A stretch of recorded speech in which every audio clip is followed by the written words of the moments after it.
bahan pangan yang sudah dimodifikasi. Katakanlah sekarang yang lagi tren mungkin dengan menggunakan enzim atau fermentasi dan sebagainya, yaitu kita ujikan, jadi nanti dari analisis kimia itu nanti bisa kita jadikan acuan sebagai untuk mendapatkan suatu analisis dan juga mendapatkan suatu klaim, entah itu mengandung bahan kimia apa yang tinggi atau bahan suatu kandungan apa yang istilahnya bisa diunggulkan atau memiliki manfaat lebih. Oke.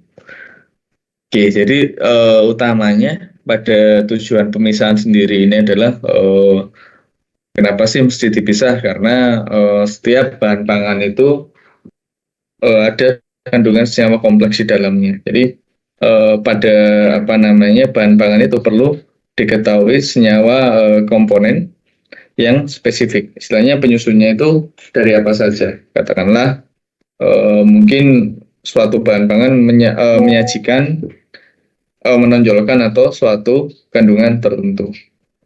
Mungkin untuk bahan pangan yang sama untuk jenis A, katakanlah kita pada singkong atau hasilnya tepung singkong.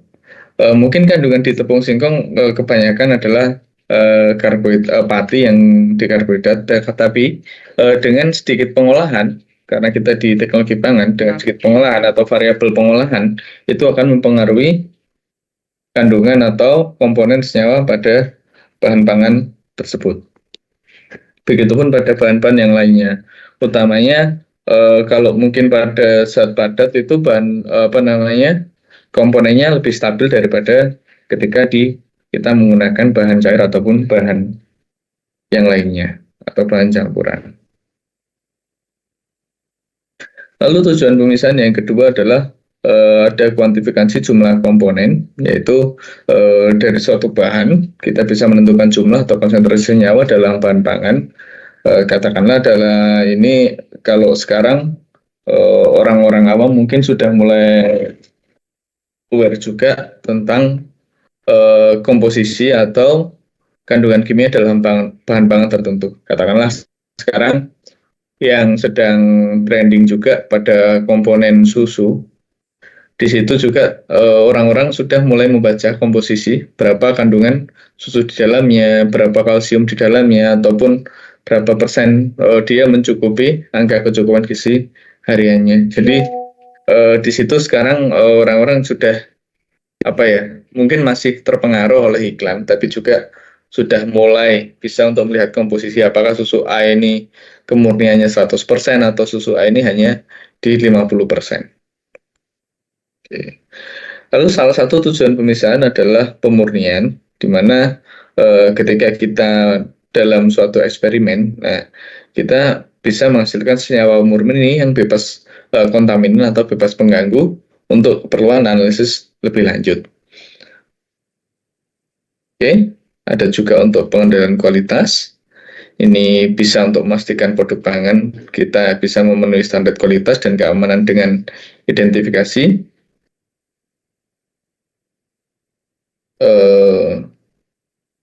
Selain dari fisik, komponen kimia juga biasanya mempengaruhi dari kualitas dari suatu bahan pangan tertentu. Lalu juga untuk penelitian dan pengembangan, di mana dari identifikasi bahan pangan ini kita bisa mengembangkan produk baru atau formulasi produk yang ada melalui analisis komposisi dan interaksi bahan-bahan yang ada dalam suatu produk pangan. Oke. Sampai di sini ada yang didiskusikan? Nanti jika ada yang didiskusikan bisa langsung raise hand.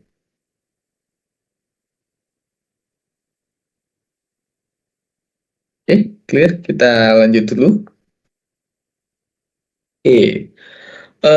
Untuk klasifikasi teknik pemisahan. Jadi yang pertama ini adalah berdasarkan ukuran. Jadi jika berdasarkan ukuran ini kita ada 3 yang mungkin biasa kita jumpai. Untuk yang pertama filtrasi. Ini mungkin Bapak Ibu sering menjumpai filtrasi ini. Kalau pengertiannya sendiri dapat definisikan berbagai macam. Namun untuk filtrasi ini intinya adalah pemisahan padatan dari cairan menggunakan media penyaring, atau intinya adalah penyaringan. Biasanya digunakan untuk bahan-bahan cair. Metode ini istilahnya bisa banyak tingkatan. Biasanya ada yang filtrasi sederhana, ada juga filtrasi menggunakan karbon, dan juga ada pula filtrasi yang dengan jenis lainnya. Ada seperti itu. Biasanya produk yang sangat ini adalah produk-produk cairan seperti air mineral atau produk yang harus dijaga kemurniannya. Lalu ada dialisis. Ini merupakan pemisahan berdasarkan perbedaan kecepatan difusi melalui membran semi-permeable. Lalu juga ada phase exclusion, di mana kromatografi eksklusi ukuran. Ini pemisahan ini menggunakan kolom gel atau eksklusi molekuler berbahan dasar polimer yang penuh dengan ikatan crosslink sehingga memungkinkan berperan sebagai penyaring. Oke, kalau istilah yang paling umum digunakan biasanya adalah pada filtrasi ini. Dan dialisis ataupun kromatografi ini digunakan sesuai dengan bahan yang akan mau atau dipisahkan, seperti itu. Lalu yang kedua adalah biasanya berdasarkan massa atau densitasnya, biasa menggunakan sentrifuge atau sentrifugasi. Ini pemisahan menggunakan sentrifuge ini menggunakan gaya sentrifugal untuk misalkan komponen berdasarkan densitas. Biasanya ini digunakan pada untuk apa namanya hal-hal yang di dalamnya ada padatan. Ketika kita pada suatu kita ingin bikin jus, seperti bisa dikatakan jus yang agak mahal, rich juice, itu dia pada prosesnya menggunakan sentrifuge seperti itu. Jadi dalam sentrifuge itu kemurnian cairannya bisa dapat lebih lebih terjamin lah, seperti itu. Lalu untuk selanjutnya ada pembentukan kompleks, yaitu penobangan, yaitu pemisahan dengan trik, yaitu membuat analit larut dalam bentuk kompleks terlebih dahulu dengan zat penopeng atau penghelat. Setelah itu ada berdasarkan perubahan keadaan. Nah, ini yang pertama berdasarkan ilmu fisikanya, di mana di sini ada 3, yaitu pada destilasi. Ini menggunakan perbedaan titik didih untuk memisahkan komponen cair. Biasanya ini yang perbedaan fase antara air dan juga minyak. Lalu ada sublimasi menggunakan perbedaan suhu perubahan wujud gas menjadi padat atau penyubliman. Lalu rekristalisasi. Ini biasanya menggunakan pelarutan, penyaringan, kemudian pembentukan kristal kembali. Dengan istilahnya hipotesa, setelah pelarutan dan penyaringan, kristal yang terbentuk ini bisa menjadi lebih murni. Jadi rekristalisasi ini biasanya untuk produk-produk yang dengan perlakuan khusus, karena ini untuk prosesnya juga lumayan membutuhkan biaya yang lumayan tinggi. Lalu juga ada perubahan kimia. Kita menggunakan pengendapan, yaitu dengan kesetimbangan ion dalam larutan. Lalu ada pertukaran ion dan juga elektrodeposisi. Oke. Selanjutnya ada berdasarkan pembagian atau partisi antar fase, di mana di sini ada ekstraksi dan kromatografi. Ekstraksi ini berdasarkan perbedaan polaritas fasa, dan juga kromatografi ini pemisahan berdasarkan perbedaan polaritas fasa, diam, dan fase gerak. Nah, selanjutnya yang akan kita ini adalah pemisahan dengan sentrifugasi, pengendapan, dan juga dialisis. Jadi di sentrifugasi ini gambarannya kita menggunakan gaya sentrifugal. Di sini berdasarkan keseimbangan dan keseimbangan rotor harus terjaga. Jadi partikel dalam tabung itu tidak tumpah dan tabung tidak pecah, kita jaga itu. Jadi semakin besar gaya sentrifugal pada suatu partikel, ini partikel akan menjadi semakin cepat tersedimentasi dan berada di dasar tabung. Misalnya kita kalau pakai tabung reaksi itu nanti fasenya akan terpisah, fase cairnya di atas dan di bawah terdapat sedimentasi di sana. Nah, untuk pengendapan ini biasanya pemisahan logam, biomolekul, protein, polisakarida, dan juga enzim. Biasanya tekniknya menggunakan awalnya pengaturan pH dulu dengan menggunakan penambahan sulfida, lalu ada penambahan reagen sesuai dengan bahan pangan yang akan dipisahkan, lalu juga terakhir ada elektrolisis. Untuk pemisahan dialisis ini berdasarkan kecepatan difusi dengan membran semi permeable karena perbedaan massa dari molekul itu. Oke,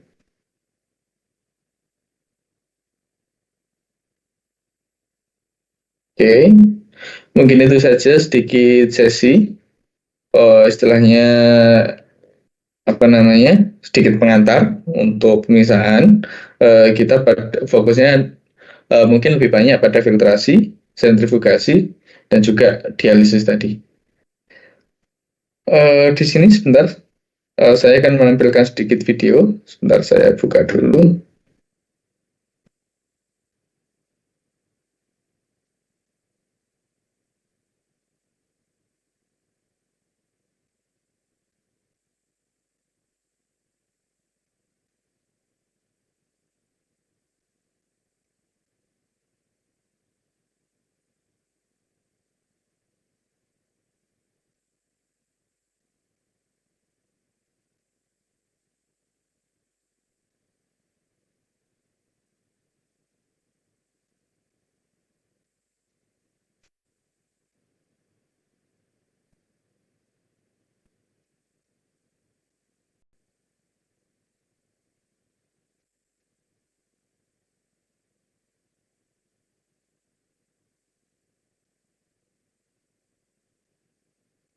Sudah terlihat ya?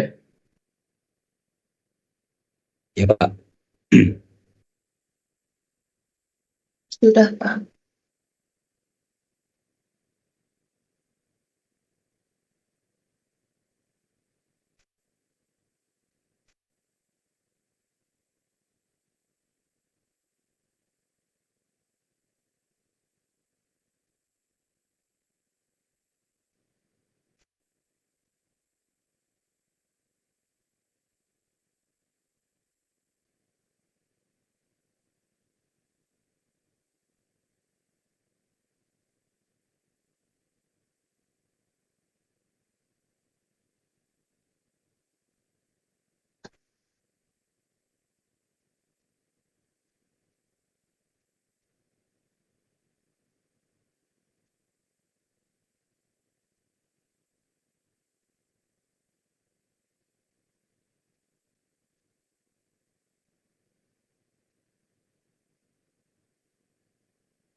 Ya,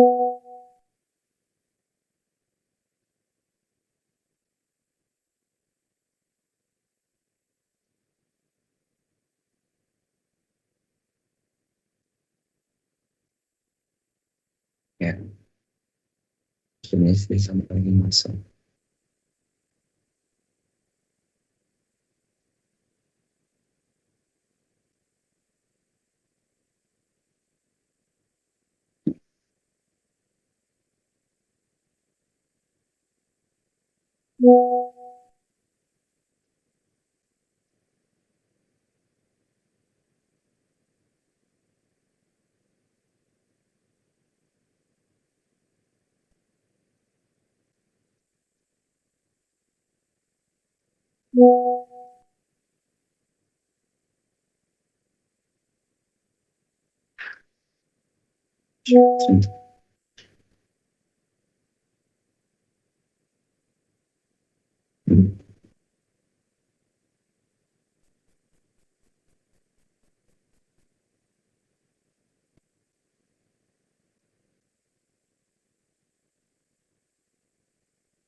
Cek.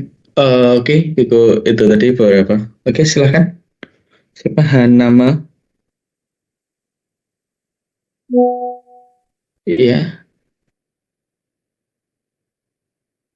Hah? Oh alah. Oh ya, mohon maaf. Nanti linknya saya kirim ya. Mungkin nanti ada itu untuk mempermudah pakai apa namanya dari webnya ini. Apa ini? Pakai si layar atau mungkin nanti untuk mempermudah kita diskusinya pakai grup WhatsApp saja ya. Nanti di Boleh, Pak. gimana?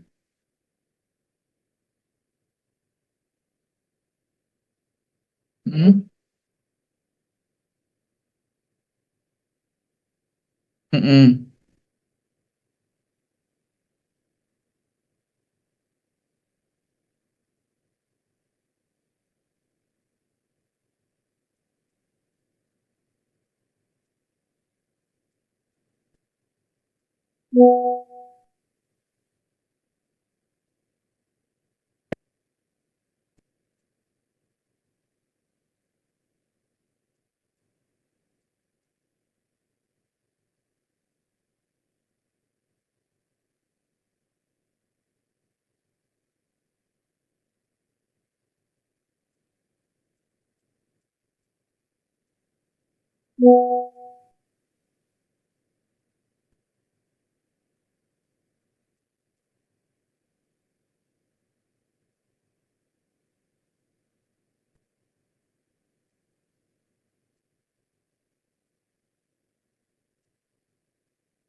Cek.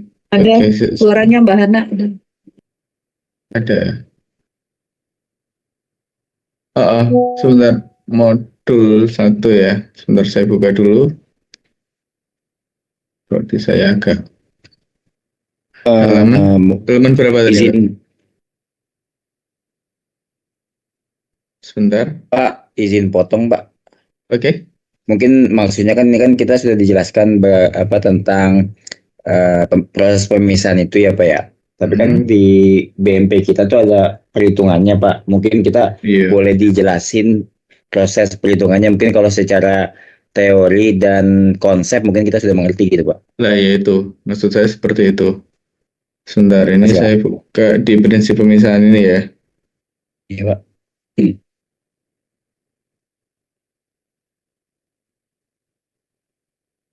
Sebentar ya.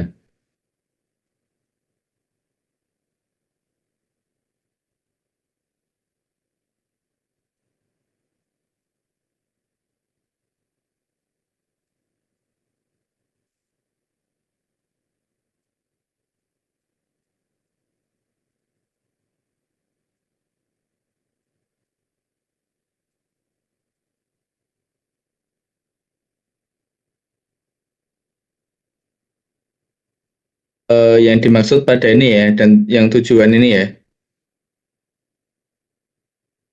Halo. Iya Pak, iya Pak.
Ini kalau dari sebentar mana tadi ruang ini ya.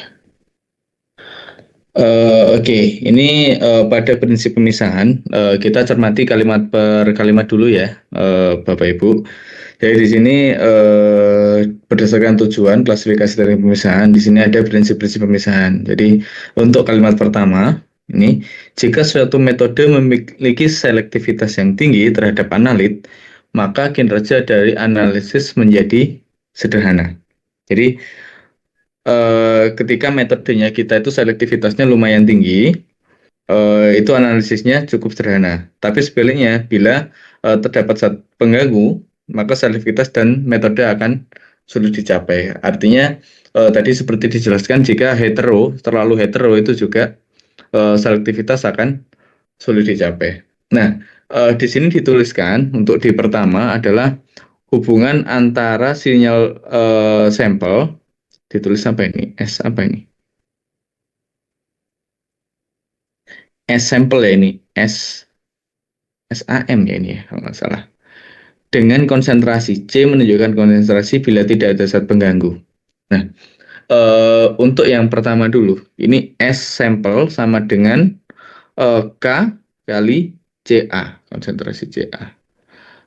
Ini setahu saya di awal ini cara kita untuk mencari sinyal yang S-nya ini SM sama dengan itu adalah artinya sinyal yang dihasilkan dari sampelnya. Nah itu Ka kali Ca, yaitu K ini sensitivitas metode atau zat yang akan diukur. Biasanya bisa diketahui itu berdasarkan referensi. Biasanya kita menggunakan sensitivitasnya itu istilahnya penelitian terdahulu atau kita lihat di jurnal.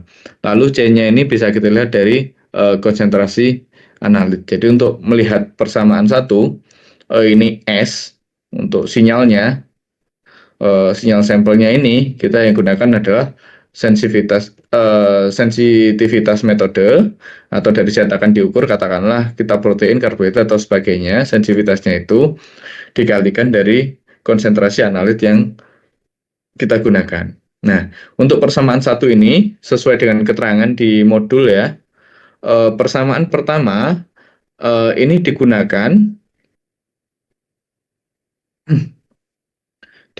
apabila tidak ada zat pengganggu. Jadi sinyalnya atau S-nya ini hanya berpengaruh pada analit seperti itu.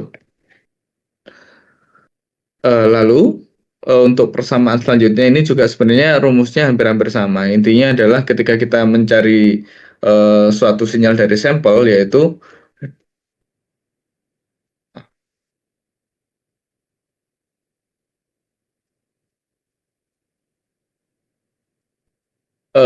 dengan cara sensitivitas dikali dengan konsentrasi analit. Itu untuk persamaan yang pertama. Oke ya. Untuk penerapannya,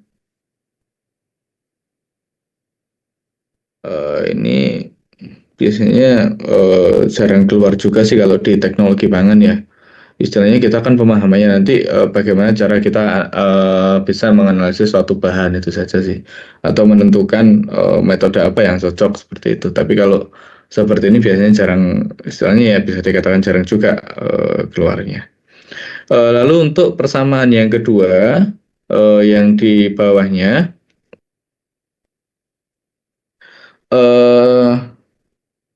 bisa ya, ini halaman 5 ya, untuk apa namanya, persamaan kedua, ini S sama dengan Ka kali Ca dan K1 kali C1. Nah, ini biasanya digunakan jika pada sampel yang akan kita analisis itu terdapat zat pengganggu. Jadi seperti di awal tadi target kita atau Ka, zat yang akan diukur, dikali konsentrasi analit Ka kali Ca.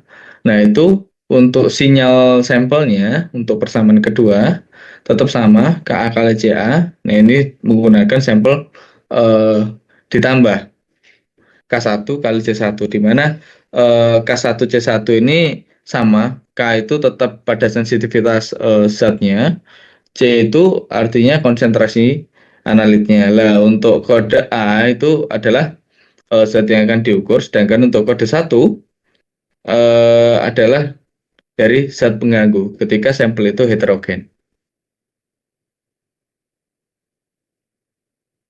Oke. Mungkin secara sederhana seperti itu dulu. Jadi dengan adanya zat pengganggu ini, selektivitas metode ditentukan oleh perbedaan relatif sensitivitas analit dan zat pengganggu. Sehingga S-nya dipengaruhi oleh KACA dan juga K1C1. Nah, sekalipun selektivitas metodenya itu lebih tinggi ya, terhadap zat pengganggu bisa digunakan untuk menentukan konsentrasi analit jika sumbangan zat pengganggu terhadap sinyal sampel ini signifikan. Nah, lanjut untuk rumus persamaan yang ketiga, kita menggunakan koefisiensi selektivitas atau Ka1, merupakan ini kalau kita mau tahu dari seberapa selektivitas dari metode tersebut. Jadi untuk persamaan ketiga ini, KA1 ini dihasilkan dari K1 per KA. Artinya di sini adalah dari apa namanya sensitivitas pengganggu per dari sensitivitas terhadap metode terhadap analit. Jadi untuk KA1 ini yang ditunjukkan hasilnya adalah menunjukkan perbandingan sensitivitas zat pengganggu terhadap analitnya. Jadi disebut dengan koefisien selektivitas. Jadi nanti jika pada persamaan ini hasilnya semakin kecil, maka selektivitas dari metode yang digunakan terhadap analit semakin selektif metode terhadap analit dibandingkan pengganggu. Seperti itu. Oke, lalu ini juga ada pada persamaan keempat. Nah, ini dalam modulnya ditulis bila ke-1 pada persamaan 3 disubstitusikan ke persamaan 2, maka secara sederhana menjadi, nah untuk mencari S, ini kembali lagi ke sinyal dari itunya tadi, S sama dengan KA dalam kurung CA plus KA1 C1. Jadi dalam rumus ini zat pengganggu tidak akan menjadi masalah sepanjang konsentrasi produk dan koefisien selektivitas secara signifikan lebih kecil dari konsentrasi analit. Oke, jadi artinya di sini nanti ketika hasil perhitungan nanti K1 C1 lebih kecil dari KA CA, itu artinya tidak begitu berpengaruh signifikan. Jadi untuk hasil persamaan 4 ini adalah substitusi dari persamaan 3 yang dimasukkan ke dalam persamaan 2. Seperti itu. Jadi,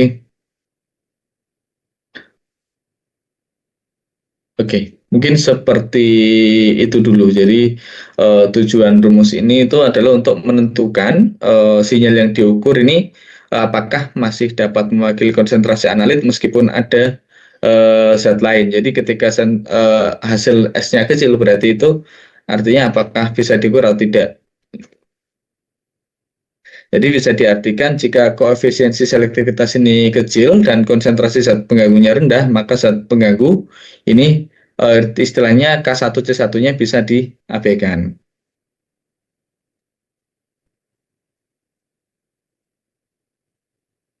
Oke, itu untuk yang prinsip-prinsip pemisahan. Oke, mungkin seperti itu ya. Untuk nanti mungkin PR juga bagi saya nanti saya coba carikan jurnalnya. Nanti saya share di grup penjelasannya. Nanti saya kasih di Word seperti itu ya. Mungkin nanti lebih bisa dipahami untuk pengaplikasiannya. Kalau soalnya kalau nggak berdasarkan jurnal juga saya takut untuk istilahnya untuk membukanya seperti itu. Mungkin nanti jika ada grup WA-nya nanti saya share di grup WA tentang untuk bagaimana prinsip pemisahan ini berdasarkan sinyalnya ini bisa terjadi.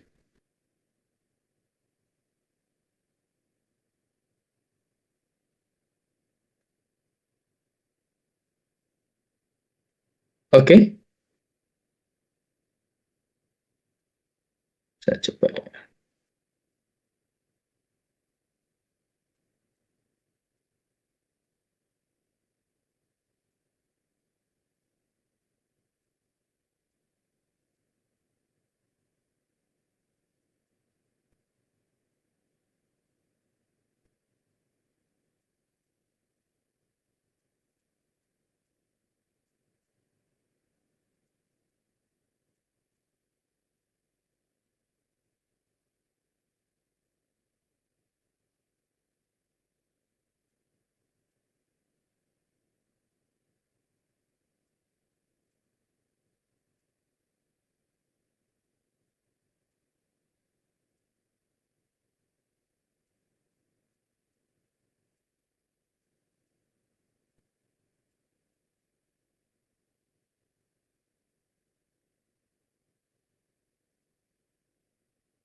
Oke,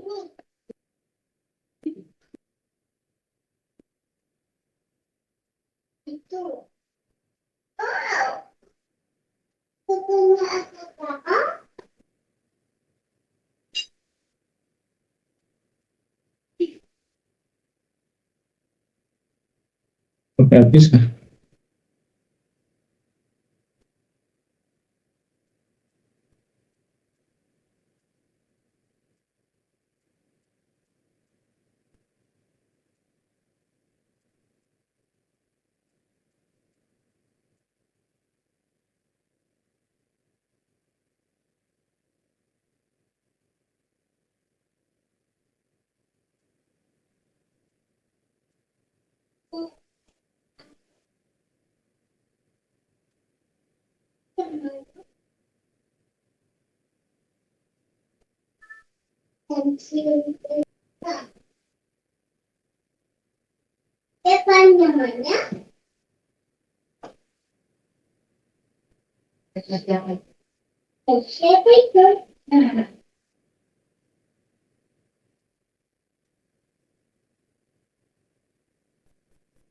Oke, jadi ini tadi saya coba cari jurnalnya, ini ternyata masih minim ya untuk jurnal Indo ini. Dia sudah terlalu masuk, di mana ini pemulihan sirup glukosa menggunakan membran ultra filtration ini tidak untuk S-nya itu tadi tidak disebutkan sinyalnya.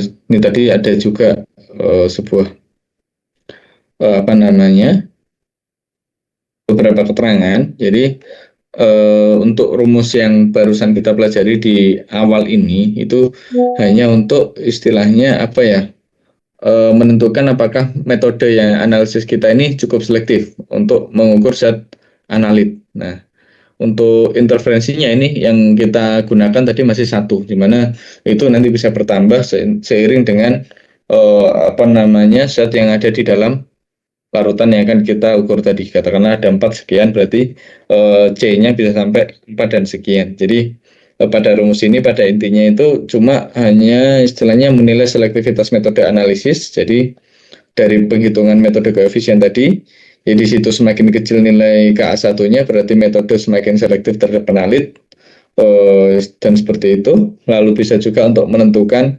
pengaruh zat pengganggu ini signifikan atau tidak. Jadi rumus ini bisa membantu untuk memutuskan apakah hasilnya yang dihasilkan ini berasal murni dari analit atau juga dari zat lain. Jadi jika hasilnya apa namanya, koefisien C1 ini lebih kecil dari CA, maka zat pengganggu ini bisa diabaikan. Jadi atau bila ini jika tidak seperti itu, maka bisa jadi analisis ini tidak akurat dan perlu dilakukan pemisahan sebelum analisis. Lalu juga ini bisa juga meningkatkan keakuratan dan juga keandalan istilahnya hasil analisis seperti itu. Jadi perlunya ini itu bisa menentukan apakah sampel kita itu memerlukan purifikasi lagi atau pemisahan lagi atau tidak, seperti itu. Untuk jurnalnya nanti saya coba carikan lagi, kalau ada grup nanti saya coba share ya. Ini karena saya di apa saya indirect masih belum menemukan yang istilahnya cocok dengan rumus yang akan kita terapkan ini.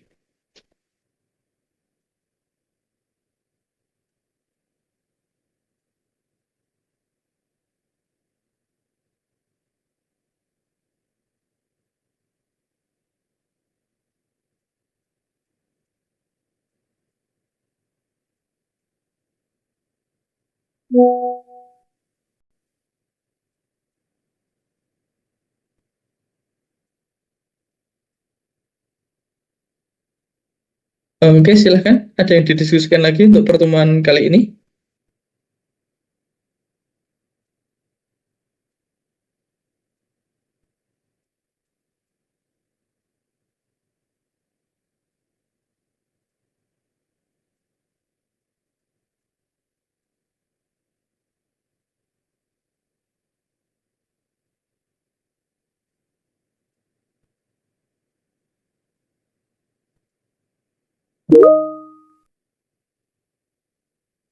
Oke. Sebentar, untuk presensinya ini kemarin apa ada arahan seperti apa ya? Ini soalnya di, oke ini ada. Nanti mungkin dalam pembacaannya nanti di grup WA nanti feel free lah bisa tanya seperti apa lanjutannya nanti sebisa mungkin saya jawab. Mungkin jamnya rada-rada aneh nanti mungkin Bapak Ibu di malam hari juga oke, soalnya saya juga biasanya di aktifnya juga di malam hari produktifnya. Untuk ini apa namanya presensi apa boleh saya share di grup WhatsApp saja, nanti silahkan diisi ya. Ntar saya buka presensi.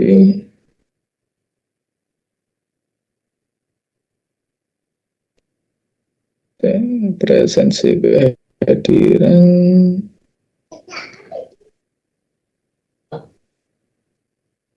Oke, sebentar. Eh,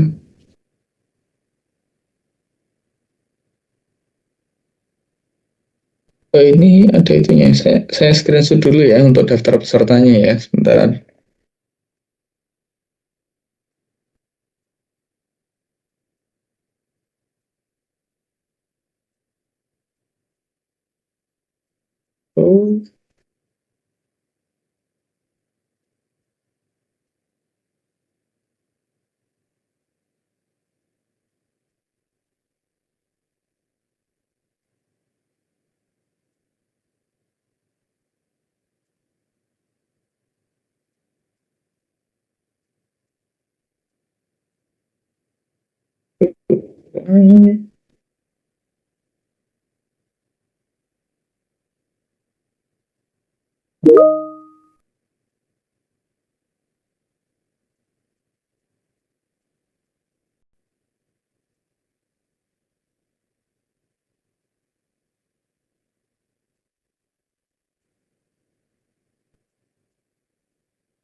Oh, oke, jadi untuk latihan soalnya nanti akan saya kirimkan juga contohnya di grup saja.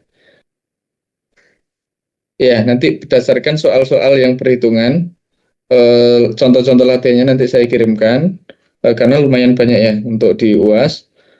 Sekalian nanti contoh aplikatifnya pada jurnal nanti minggu depan di pertemuan minggu depan mungkin kita bisa bahas juga dari latihan itu atau mungkin Bapak Ibu yang punya pertanyaan nanti taruh di grup kita bisa bahas di pertemuan selanjutnya dulu. Soalnya di sini saya juga masih di mohon maaf juga masih banyak kekurangan juga.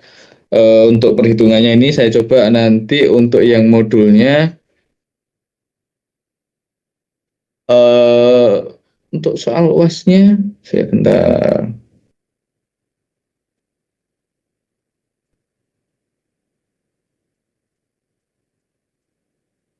Oh, lumayan banyak.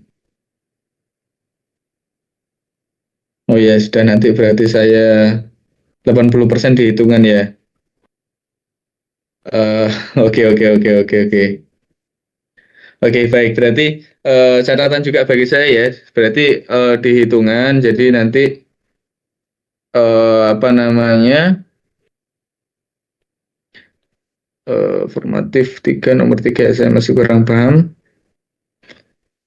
Oke, jadi nanti akan saya pelajari juga, saya pelajari lebih lanjut nanti 80% hitungan. Berarti nanti fokusnya kita ke perhitungan saja kalau gitu minggu depan. Berarti materi minggu depan kan kita tentang apa namanya tadi materi kedua. Jadi kita di awal minggu depan kita gunakan juga untuk bagi mana tadi ya?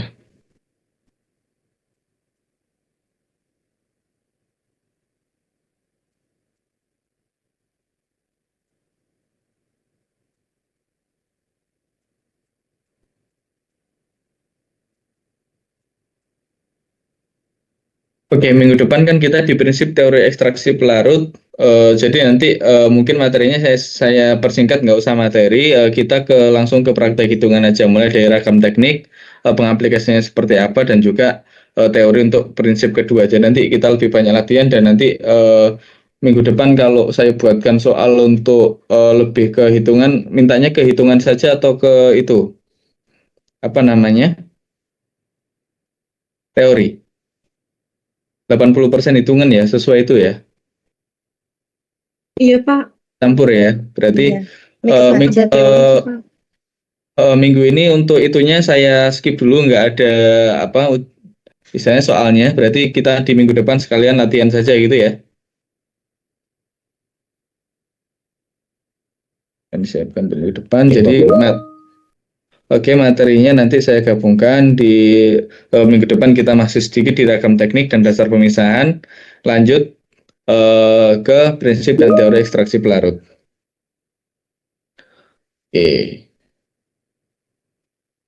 Minggu depan kita tetap di jam yang sama ya. Jam 8 pagi, minggu jam 8 pagi ya. Siap, Pak. Oke, terus ada tugas daftar hadir.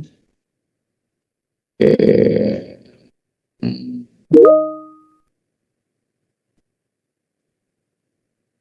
Oke, baik. Saya mix.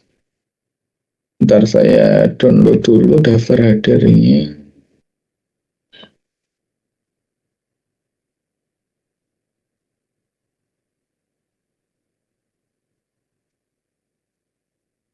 Sebentar, ini saya tuliskan saja ya. Oh, harus ada tanda tangan nih.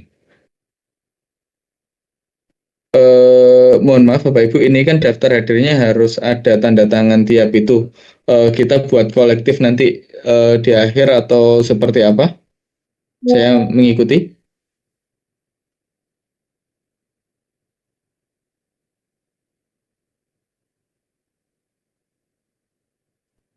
Atau ini yang hadir ini saya NIM-nya saja ya. Gini aja untuk efisiensi, mohon maaf nanti tanda tangannya saya kirim di grup saja, silahkan dikasih tanda tangan itu ya, apa namanya, atau silahkan kirim tanda tangan apa namanya, file PNG nanti biar saya tambahkan gitu ya untuk kehadirannya ya. Jadi untuk sekarang saya berdasarkan ini kehadiran di apa namanya, saya lihat di daftar hadirnya di sini, nanti tandanya silahkan dikirim di grup, nanti saya tambahkan seperti itu aja ya, lebih gampangnya ya. Baik, Pak. Baik, Pak. Oke, untuk pertemuan kali ini, mohon maaf yang sebesar-besarnya ya, masih banyak kekurangan. Jadi di minggu depan PR juga bagi saya tentang itu tadi, bagaimana nanti perhitungannya nanti bisa kita bahas sedalam mungkin, sehingga untuk kalau bisa ya Bapak Ibu semua nanti saya harapkan semester ini bisa lulus semua untuk di mata kuliah ini. Amin ya Allah. Amin, ya Allah. Amin, amin, amin. Amin. Oke, untuk pertemuan kali ini saya cukupkan dulu. Nanti untuk akses materi dan lain-lain bisa saya share di grup WA ya. Iya, Pak. Baik, Pak. Oke, terima kasih Pak. untuk kehadirannya pada hari ini pada sesi 1. Mohon maaf untuk masih banyak kekurangan. Semoga Bapak Ibu sekalian sehat selalu. Kita bertemu lagi di minggu depan di jam 8 pagi, tetap di Microsoft Teams ya. Oke, saya akhiri. Terima kasih. Wassalamualaikum warahmatullahi wabarakatuh. Waalaikumsalam warahmatullahi Waalaikumsalam. wabarakatuh. Terima kasih, Pak. Terima kasih, Pak. Terima kasih, Pak.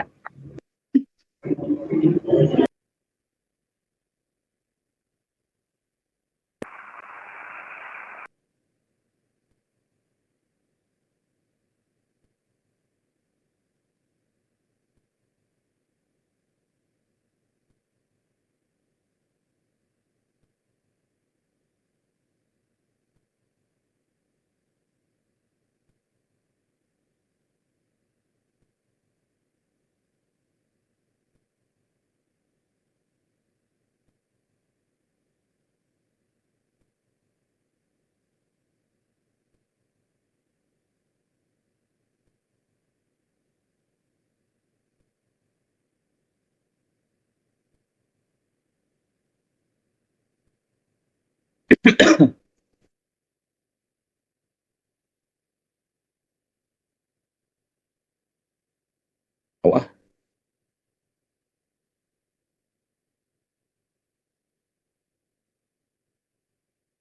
bising, bising, bising, bising. Fokus ke SMP Gasin.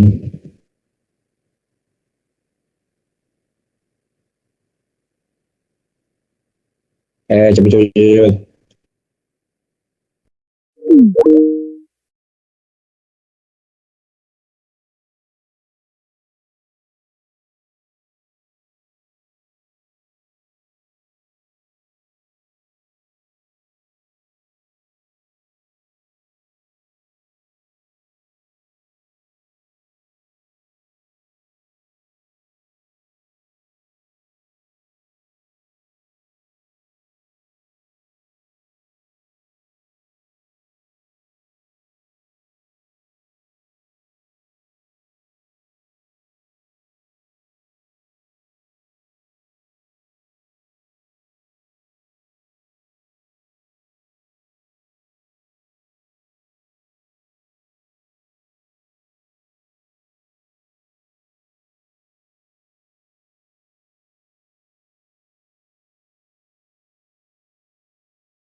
Ba.